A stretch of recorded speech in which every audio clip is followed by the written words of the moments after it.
நாடு முஸ்லிம்கள் என்று மட்டுமில்லாமல் நாம் வசித்துக் கொண்டிருக்கக்கூடிய தமிழகத்து மக்களும் தங்களுடைய பங்களிப்பை நிறைவாகவே செலுத்தி இருக்கிறார்கள் என்பதை வரலாறுகளின் மூலமாக நம்மால் புரிந்து கொள்ள முடிகிறது.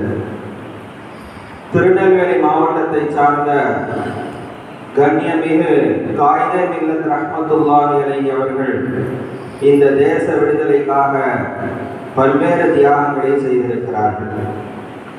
மதுரையை சார்ந்த மருதநாயகம் என்ற அடைமொழி பெயரோடு அழைக்கப்படுகிற கான் சாஹிப் அவர்கள் இந்த தேச விடுதலைக்காக ஆங்கிலேயர்களோடு பல்வேறு தியாகங்களை செய்து தன்னுடைய உயிரையே அங்கே ஷஹீதாக்கி இருக்கிறார்கள். அதே போன்றுதான் கரூர் மாவட்டத்திலே உள்ள பள்ளப்பட்டி என்ற ஊரில் பிறந்த மணிமொழி மௌலானா அவர்களும் இந்த தேச விடுதலைக்காக பல்வேறு தியாகங்களை செய்திருக்கிறார்கள். மணிமொழி என்பது அவர்களுடைய இயற்பெயர் அல்ல, ஹலீலுர் ரஹ்மான் என்பதுதான் அவர்களுடைய தாய் தந்தையரின் மூலமாக சூட்டப்பட்ட பெயராகும்.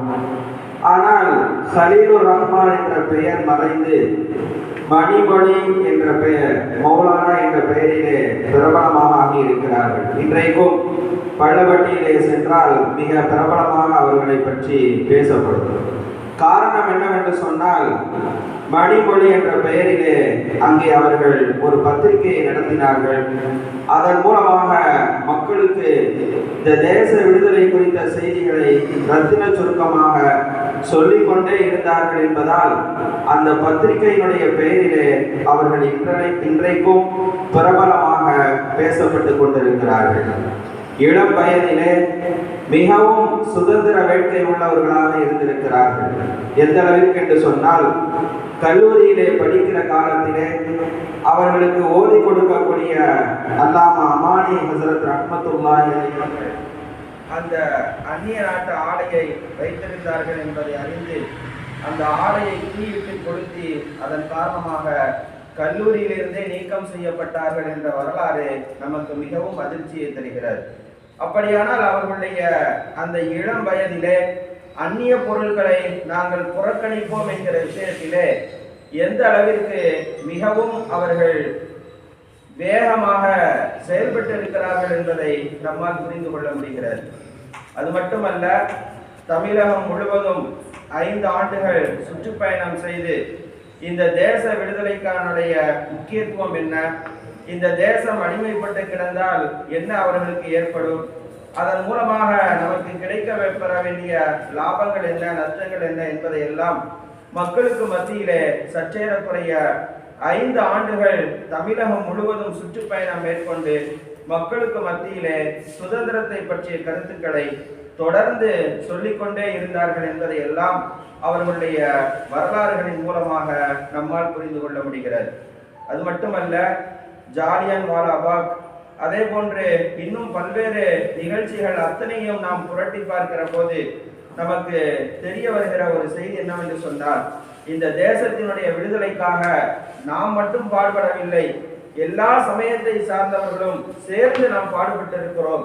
ஆனால் கைசேதம் என்ன தெரியுமா, மற்றவர்கள் அத்தனை பேரும் போற்றப்படுகிறார்கள், பாராட்டப்படுகிறார்கள், பேசப்படுகிறார்கள், நினைவு கூறப்படுகிறார்கள்.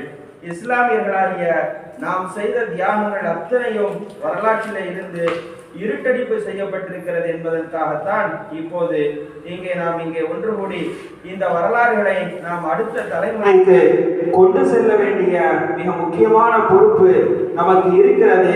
நாம் தெரிந்து கொள்ள வேண்டும், நம்முடைய சந்ததிகளுக்கும் இந்த உண்மை வரலாறுகளை கொண்டு போய் சேர்க்க வேண்டும் என்ற நல்ல நோக்கத்திலே இங்கே இந்த கருத்தரங்கம் ஏற்பாடு செய்யப்பட்டு அதனுடைய நிறைவு நிமிடங்களிலே நாம் அமர்ந்திருக்கிறோம். சுருக்கமாக சொல்வதாக இருந்தால், இந்த தேசத்தினுடைய விடுதலைக்காக நாம் எல்லோருமாக சேர்ந்து போராடினோம். கடைசியிலே ஆங்கிலேயர்கள் ஒரு 3 பிரிவினரை அழைத்தார்கள். சுதந்திரம் குறித்து பேச வேண்டும் என்று 3 பேர்களை அழைத்தார்கள்.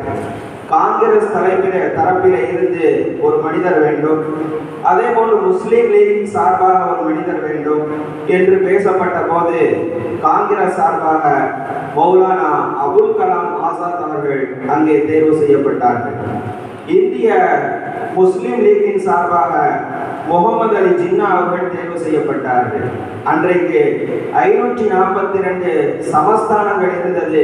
அந்த சமஸ்தானங்களின் சார்பாக பேச்சுவார்த்தை நடத்துவதற்காக பீகாரை சார்ந்த ஒரு இஸ்லாமிய நவாப் அவர்கள் தேர்வு செய்யப்பட்டார்கள். இந்திய விடுதலையிலே, இந்திய சுதந்திரத்திற்காக இஸ்லாமியர்களுடைய பங்களிப்பு என்ன என்று கேட்டால் இந்த நிகழ்ச்சி தான் நமக்கு விடை. அதாவது சுதந்திரத்தை குறித்து பேசுவதற்காக ஆங்கிலேயர்களால் அழைக்கப்பட்ட 3 பேரும் இஸ்லாமியர்களாக இருக்கிறார்கள். இந்த ஒரு வரலாறே நமக்கு போதும். இந்த தேச விடுதலையிலே மற்றவர்களை விட இஸ்லாமியர்களாகிய நம்முடைய பங்கு எந்த அளவிற்கு அதிகமாக இருக்கிறது என்பதை நாம் புரிந்து கொள்வதற்கு இந்த ஒரு செய்தியே போதுமானதாக இருக்கிறது. ரப்புல் ஆலமீன் அல்லாஹ் ஜல்ல ஷானஹு தஆலா நம் முன்னோர்கள் தங்களுடைய உயிர்களையும் உடைமைகளையும் அர்ப்பணித்து இந்த தேச விடுதலைக்காக போராடிய அந்த நிகழ்ச்சிகளை நாம் நினைவு கூறுவதோடு அதை அவர்களுடைய மன்னரை வாழ்க்கைக்காகவும் நாம் பிரார்த்தனை செய்ய கடமைப்பட்டிருக்கிறோம்.